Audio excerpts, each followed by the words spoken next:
Hello বন্ধুরা, আজকে আমি আপনাদের করে দেখাবো মোচার চপের রেসিপি। তো চলুন শুরু করা। এরকম মিডিয়াম সাইজের একটি মোচা। মোচাটিকে ছাড়িয়ে নেওয়ার পূর্বে অবশ্যই হাতে কিন্তু তেল দিয়ে নিতে, ভেতর থেকে একদম বের করে নিতে হবে।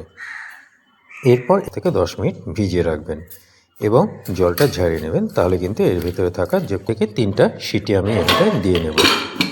তো কড়া করে ভেজে নেব। এবার এটার জলটা ঝারিয়ে এটাকে ঠান্ডা করে নেব। এদিকে আলুগুলো আমি উঠিয়ে নিয়েছি। এগুলোকে এবার লঙ্কা, গোটা জিরে দিয়ে আমি সামান্য দুটো টমেটো, এটাকে প্রথমে ভেজে নেওয়াটা ভালো। 30 সেকেন্ড ভাজার পর এর মধ্যে আমি দিয়ে দিচ্ছি 4 থেকে 5টা কেটে।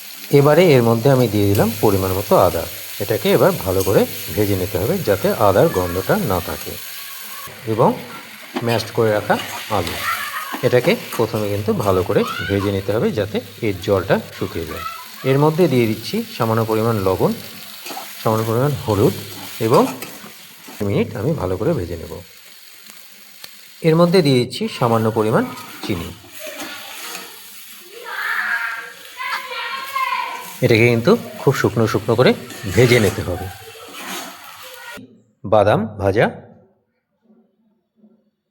দিয়ে দিলাম 1 চামচ জিরার গুঁড়ো, 1 চামচ লঙ্কার গুঁড়ো,